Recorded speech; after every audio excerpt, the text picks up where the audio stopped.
Hello there, welcome aboard lads. Today we are still talking about the heat equation. I'm going to present to all of you another result similar to the one in the first episode but with a different hypothesis. Consequently, the results are slightly different, but first I need to speak about what I said in episode 1. I want to explain some notations. U in ck 0 plus infinity ck omega bar means that the function ut that maps x to uxt with t in 0 plus infinity and x in omega bar and uxt in ck omega bar, it means the notation above that ut is ck from 0 plus infinity to ck omega bar. As simple as that.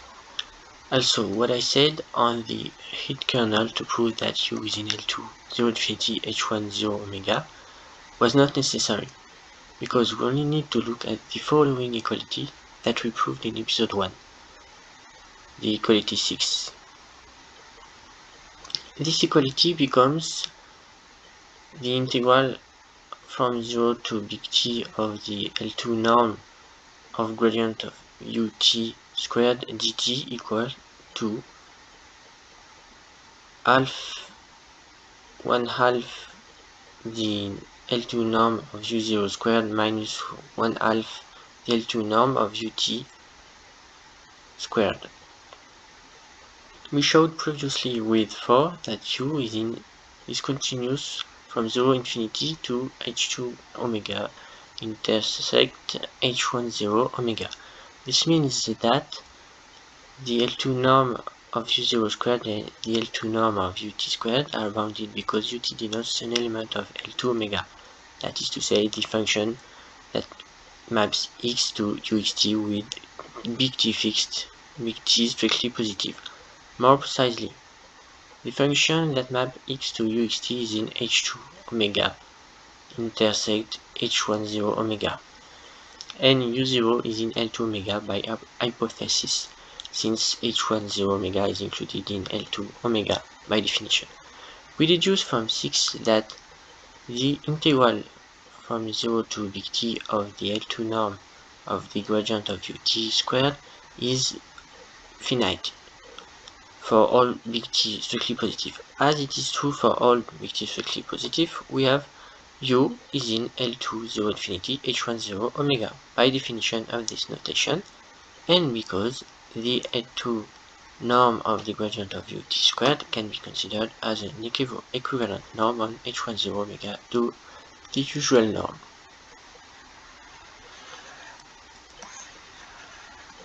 Let's recall now the theorem 10.1 we have seen previously in episode 1. So, if u0 is in L2 omega, then you verify the 3 following equations, and also the condition 4 and 5, and we will have u in L2 0 infinity h1 0 omega and the equality 6. Now I present to you another theorem. This theorem slightly differs from the previous one, because here we suppose that u0 is in h1 0 omega. If we suppose that, then the solution u of 1, 2, 3 verify u in continuous. U will be continuous from 0 infinity to h1 0 omega intersect L2 0 infinity h2 omega, and the derivative with respect to time of u will be L2 0 infinity L2 omega. Moreover, we will have the equality 7. Let's prove the little a. We choose here h1 equal to h1 0 omega equipped with the scalar product on h1. In h1 we consider the non-bounded operator a1 defined in h1 and going into h1 defined by it is all the u in h3 omega intersect h1 0 omega such that the location of u is in h1 0 omega with a1 of u equals minus Laplacian u. Because why do we need u to be in H3 omega? Because we need gradient of minus Laplacian u to be in H2 omega in the following, in the integration by part. Let's check that A1 is maximal monotone and self-adjoint. First, we show that A1 is monotone. Indeed, if U is indeed A1, we have that the scalar product on H1 of A1 U and U is positive. Why?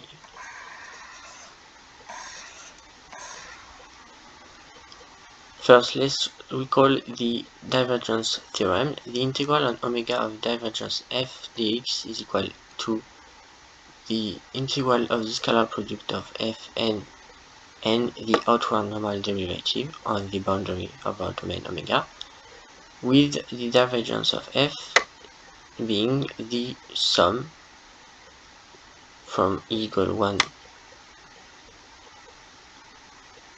equals 1 to n of the partial derivative of fe being the coordinates of our vector f.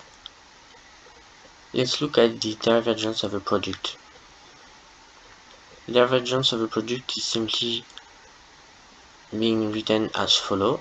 It will give us the gradient of g, the scalar product of the gradient of g with the vector f, plus g times divergence of f. The divergence theorem says that the integral on omega of divergence of a product is equal to the integral on the boundary of g and the scalar product of f and n. From above, we deduce that we have the following blue framed equality. Then, in this equality, we take g equal to minus Laplacian u, f equals minus gradient of u. Then we get that the integral of minus Laplacian u times minus Laplacian u is equal to minus the integral on omega of minus gradient of u scalar gradient of minus Laplacian u plus minus Laplacian u times scalar product between minus gradient u and n. This gives us the blue frame following equality, and so we have one of the information we needed to conclude that the H1 scalar product of A1 U and U is positive. For the other piece of information we need, we choose G equals U and if the vector F equals minus gradient of U, which gives us the other information we needed. So A1 is maximal. Now let's show that A1 is maximal monotone. We want to prove in this part that RE plus A1 is equal to H10 omega. We know from theorem 9.25, regularity of the direct leg problem, shown later, that for all f in H1 omega, there exists u in H3 omega intersect H10 omega, unique solution of the equation u minus Laplacian u equals f. Moreover, if f is in H10 omega, included in H1 omega, so what we just said is working, then according to the equation u minus Laplacian u equals f, we deduce that Laplacian of u is in H10 omega, because Laplacian of u can be written as u minus minus f, and u is in H10 and f is also in H10, so gradient of Laplacian of u is in H10, and so u will be in GA1 by definition of GA1. We also need it in E, in little I, as we saw. So we just showed that H10 omega is included in Ri plus A1, R of I plus A1. Plus we need U in GA1 for U minus Laplacian U to be considered as something in Ri plus A1. Now let's take F in Ri plus A1, so F can be written as U minus Laplacian U equals F, with U being in H10 and Laplacian of U being in H10, by definition of U in GA1. So F is in H10 omega. And we showed that Ri plus A1 is included in H10 omega. So finally, Ri plus A1 is equal to H10 omega, and A1 is maximal momentum. In the third part of this demonstration, we show now that A1 is symmetric. In order to show that A1 is self-adjoint, like in episode 1.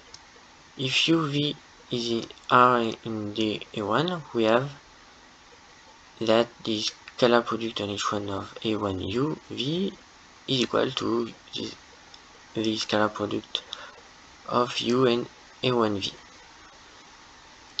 And so A1 is symmetric and then self-adjoint.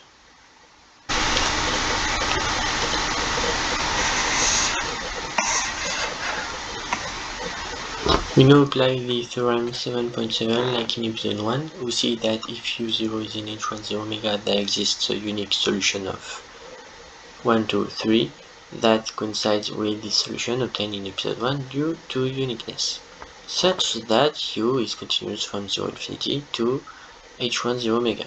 Finally, we set phi of G equals 1/2 of the L2 norm or gradient of U T squared. The function phi is C infinity on 0 infinity, and the derivative of phi with respect to time is equal to the scalar product between the gradient of ut and the gradient of the derivative of u with respect to t, which is indeed due to the first equation equal to minus the L2 norm of the derivative of u with respect to time squared. Explanation on the derivative of phi. Phi is 1/2 times the L2 scalar product of gradient of u and gradient of u, which is simply 1/2 of the sum from e equals 1 to n of the integral on omega of the derivative of u in t with respect to the space variables squared. Phi prime of t is then equal to the sum from equals 1 to n of the integral on omega of the derivative with respect to time of the derivative of u with respect to space variables times the derivative of u with respect to time variables ut, which is equal to the sum from equals 1 to n of the following integral. So eventually we get that phi prime of t is the L2 scalar product of the gradient of u and the gradient of the derivative of u with respect to time. Now if epsilon and bt are strictly greater than 0 and strictly inferior than infinity, then phi of big T minus phi of epsilon, according to the fundamental theorem of calculus, it will be equal to minus the integral from epsilon to big T of the L2 norm of the derivative of u with respect to time squared. And when epsilon goes to 0, it gives the red frame equality 7. So it means by definition that the derivative of u with respect to time is L2 0 infinity L2 omega. Using the equation 1, we deduce that the Laplacian of u is L2 0 infinity L2 omega, which gets us to u being L2 0 infinity H2 omega. Because by uniqueness, we already know from episode 1 that u is in L2 0 infinity H1 0 omega. So the integral on 0 infinity of the integral on omega of the absolute value of u squared plus the absolute value of gradient u squared plus the absolute value of Laplacian of u squared, this integral will be finite.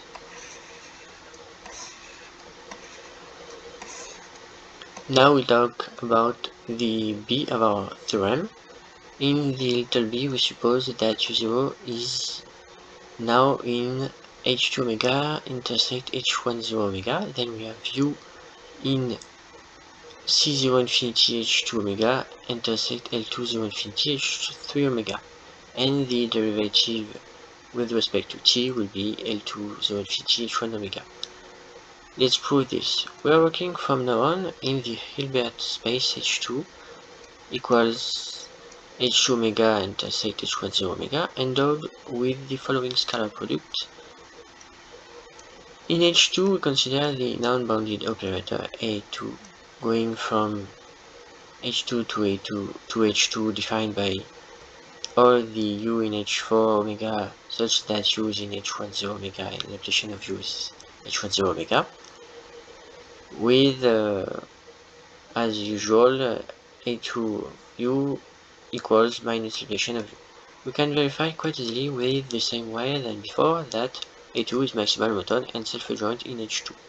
We apply the theorem 7.7 to A2 in H2, then we deduce u is continuous from 0 infinity to H2 omega. Finally, we set phi of t the being equal to the L2 norm of Laplacian u t squared. The function phi is infinity on 0 infinity, and we have that phi prime of t is equal to minus the L2 norm of gradient Laplacian u t squared. Consequently, for epsilon and big T strictly positive, we have the following blue frame equality. Passing to the limit when epsilon goes to 0, we see with the same idea than before that u is L2 0 infinity H3 omega, because remember we know u is in L2 0 infinity H2 omega, so Laplacian of u will be L2 0 infinity H1 omega, and we deduce from the equation, the first equation, that the derivative of u with respect to t is L2 0 infinity H1 omega.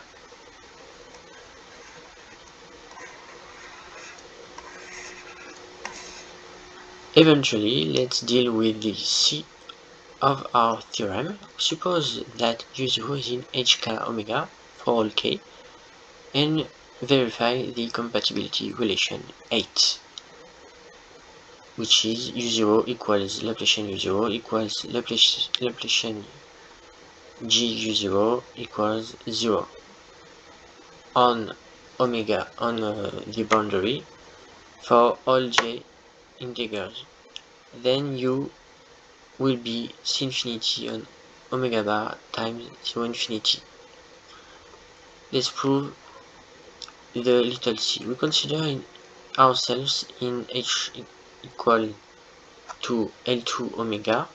The operator A is defined by d of A equals H2 omega intersect H1 0 omega. A of u being minus Laplacian u. We know from theorem 7.5 that for all u0 in dAk for k superior or equal to 2, that u will be ck minus g from 0 infinity to dAj for all j equals to 0, 1k. But the hypothesis 8 expresses precisely that u0 is in dAk for all k greater or equal to 1. Thus, we have that u is in ck minus g 0 infinity dAj for all k greater or equal to 1 for j equals 0, 1k.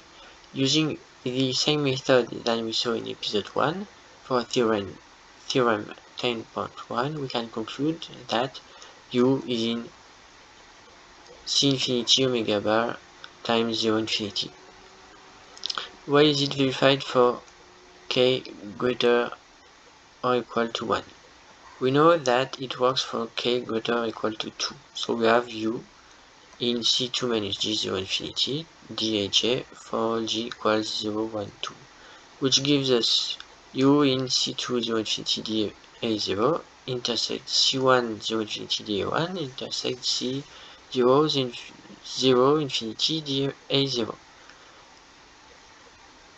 And we deduce that u is in C1 0 infinity dA0 and intersect C0 0 infinity dA1. That we can rewrite u being in C1 minus j 0 infinity dAj for all j equals 0, 1.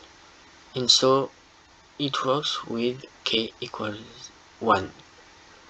So that's the end of this video. I hope you enjoyed it, and don't forget to subscribe, to leave a like, and to comment below.